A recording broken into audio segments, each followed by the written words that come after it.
Questions on the table, from vision down to bottom line, we make it all more stable.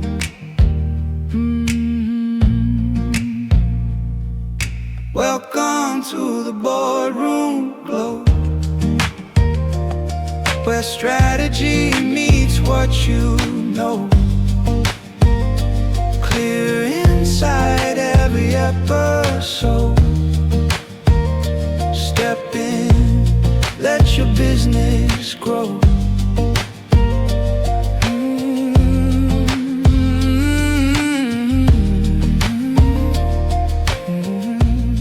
Let your business. Morning, everyone. This is Steve Fleetwood here from Star Business Consulting, and welcome to podcast 17, email consult number 4 from a CEO not-for-profit. Where to from here? Okay, so I'll start reading the email out.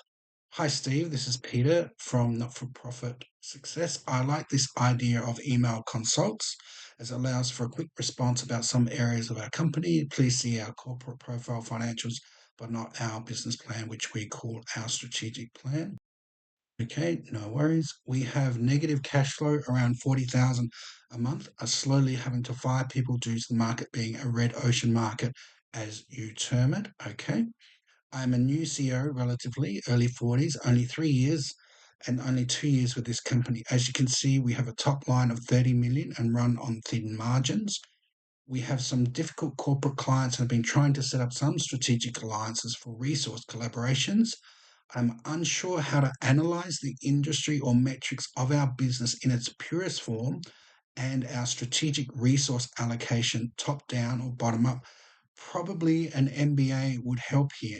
Yes, it probably would help here. You're still in your early 40s, so lots of return on investment for you here. We seem to be just putting out fires and not able to create a leadership position in the market, right? That's typical of Red Ocean. Our operations need some serious work, okay? We are just reactionary to quick changes in tech.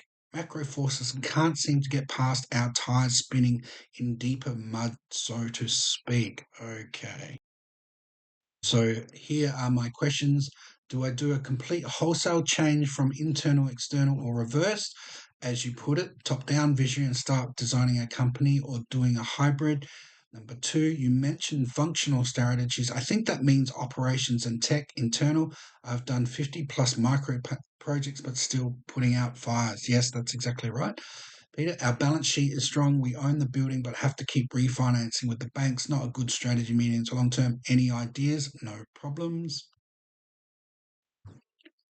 Please advise what you think about our brand. Here's our sales figures. Do I do the G. Jack Welch approach of constantly reading ourselves to the bottom 10% of performers? When do I cut the cord? What do you think? Okay. Are there any new markets you can see for us with the first glance of our industry market and other markets? Okay. You want to look for new opportunity sets? No problems. Number 6, what about our competitors? I really like your idea of Blue Ocean strategy as a core pillar or foundation for our company. Okay. As well as being best practice standards with 90% plus percentile. How or can you give us some quick insights here, please, from your overview? No problem. Much appreciated. Yes, I work over 60 hours a week, and if we do bring this in yourselves, I'm sure I'll be working 70 hours a week. Just jokes, not. No, that's quite funny, Peter. Okay, let's get started, Peter. Let's see if we can help him out. Okay, so this is snippets from the executive summary. So I want to keep the podcast under 20 minutes, so we'll go through it quite quick. Hi, Peter, not his real name. Thanks for your email. We have dealt with numerous not-for-profits, so no problem here. Yes, you are on a spiral downwards, so you need emergency and long-term planning.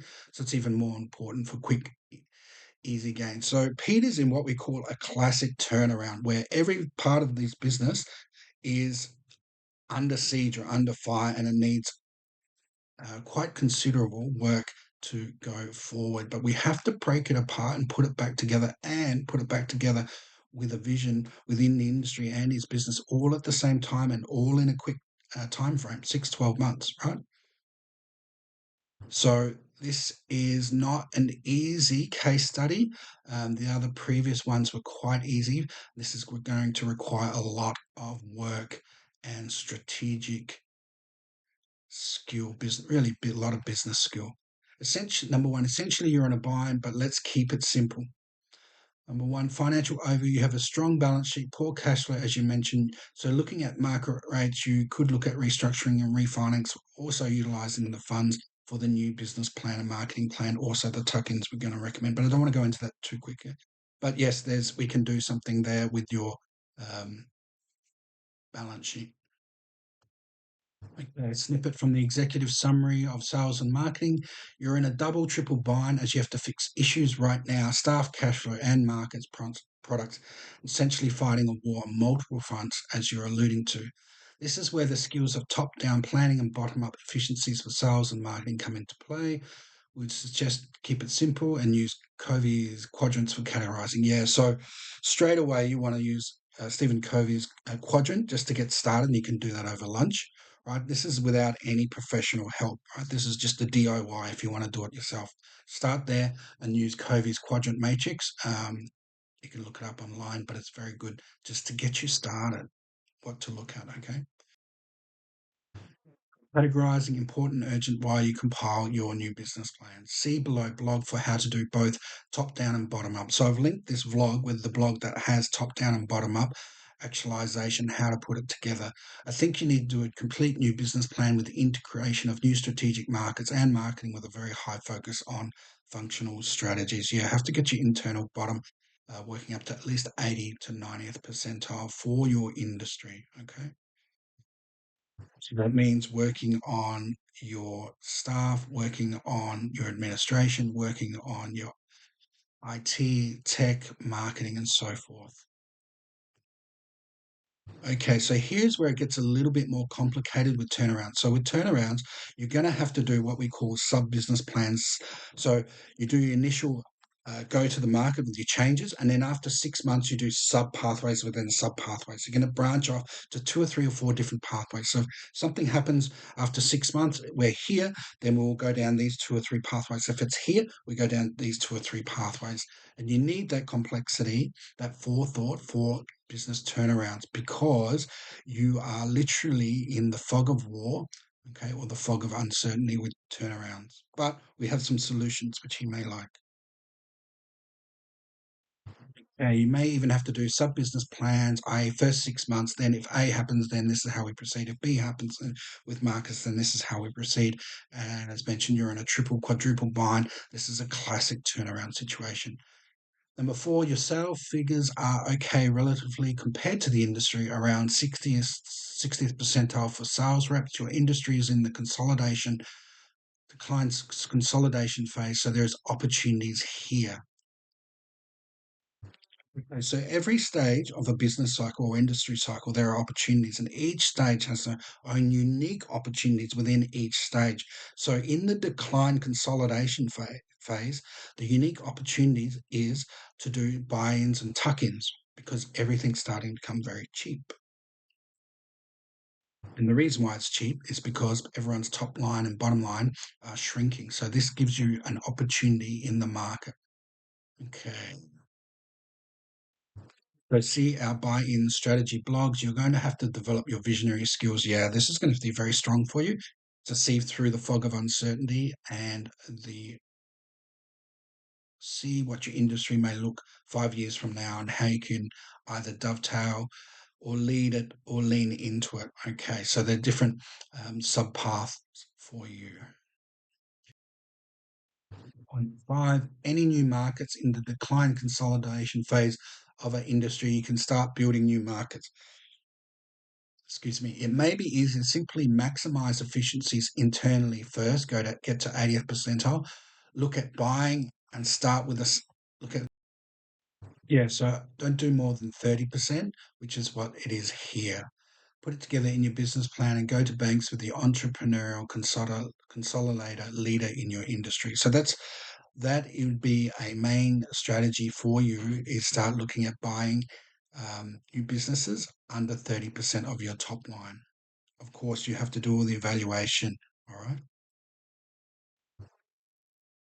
Okay, so again, the leverage won't be too much. It should be only 10 to 20%. So the cost for that should be okay, just your normal um, financial ratios. But we can help you out with all of that. There's no problems. This may give you new market entries a lot easier. See our full recommendations.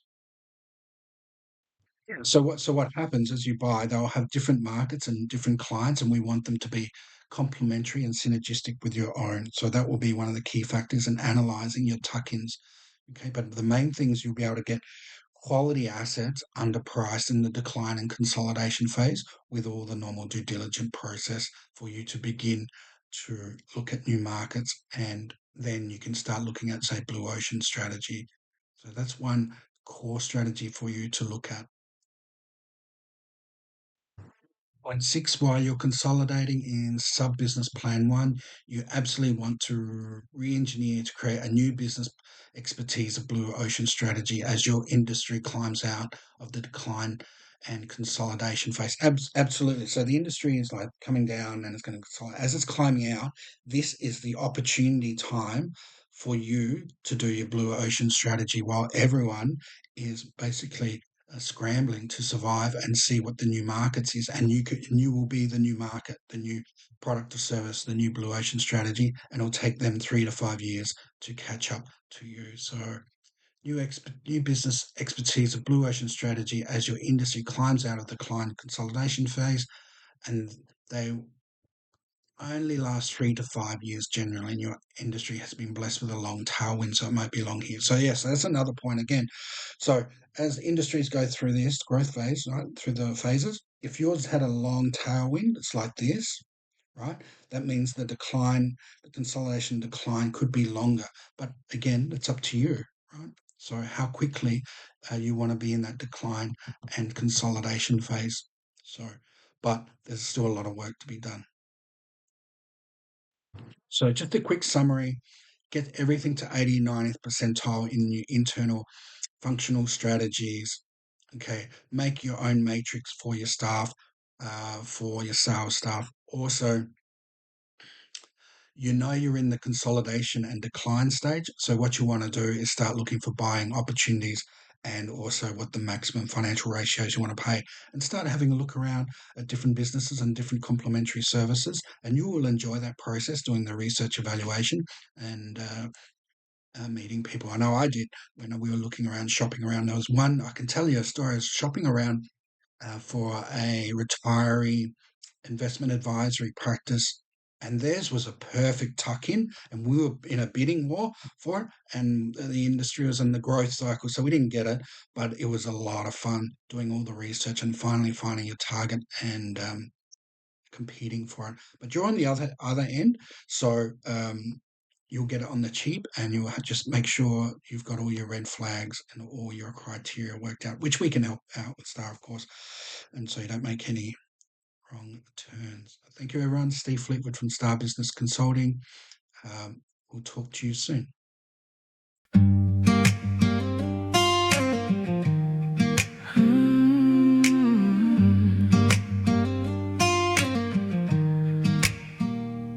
Early mornings, open minds, questions on the table, from vision down to bottom line, we make it all more stable.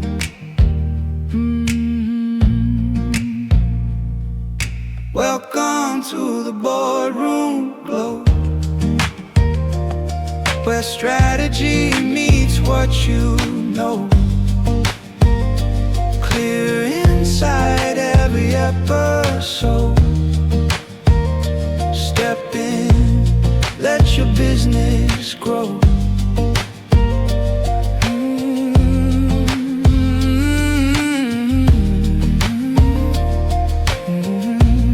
Let your business grow.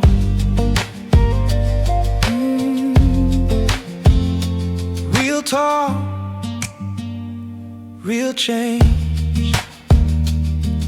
leaders sharing gains.